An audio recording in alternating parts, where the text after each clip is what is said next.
Welcome to the Jaron Jarvis channel. I am Jaron Jarvis. Today, I would like to introduce to you, Tainted candy. I won't let my kids trick or treat this Halloween.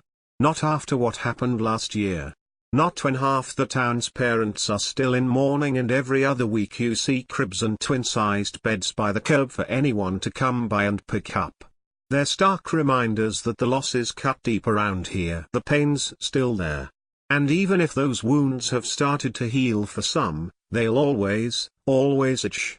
Last year, kids received tainted candy. 55 got sick, 31 died. It was all over the news, so I don't need to go into a background story that you already know. My girls were lucky, they're both allergic to peanuts, so they just gave the candies to their friends. Friends they don't have anymore. I remember my shift in the ER when the kids started trickling in. It took a few days. The first one was on November 3rd, a 4-year-old named Regina. She was having trouble breathing. At first, we thought it was an allergic reaction, but none of the treatments seemed to work. As she got worse, it was only after we'd scoped her to get a look inside her lungs that we realized what was happening. By then, though, it was too late. She died on the table. 3 more young kids came in that night. They all died. The next day, the trickle became a flood. Older kids joined the younger ones with trouble breathing. These seemed worse off than the kids from the night before.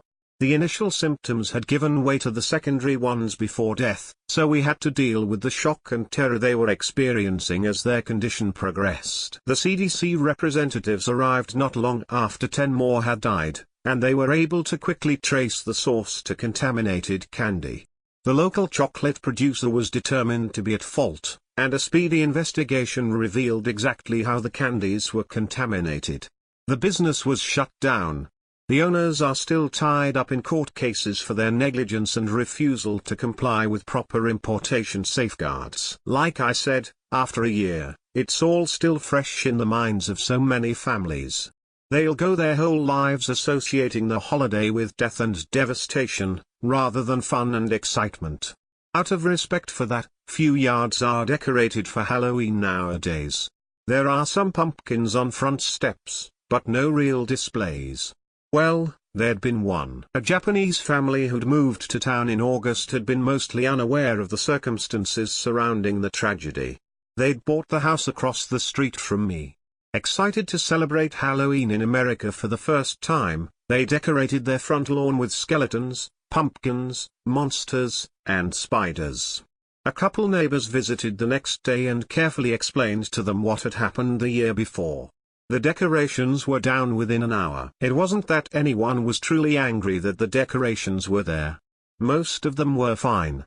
Had they just left 3 of the 4 things up, no one would have complained. Hell, some people who were lucky enough to not have been touched by the tragedies might have appreciated a little Halloween spirit. But for some, seeing that one thing was just too much.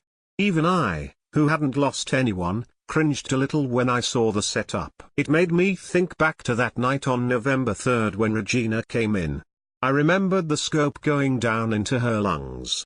I remembered how we stared at the screen in a combination of horror and fascination. It wasn't a skeleton or a pumpkin or a monster that had killed those children. It was the spiders. The millions of tiny, black spiders whose eggs had been in the cocoa powder decorating the finished chocolate and peanut butter candies. The kids who'd suffocated before the spiders had exited their lungs were the lucky ones. It was those in the waiting room or car or ambulance who hacked and coughed up clouds of them as they died who had it worst. The Japanese family apologized profusely as they removed all the decorations. It was obvious they were mortified. As I watched them out the window, I saw Jaichi wave his wife, over to get a close look at the lawn. Her eyes widened and she put her hand over her mouth. I couldn't see what they were looking at, but I knew what it was. Ever since last November, there've been webs all over the place.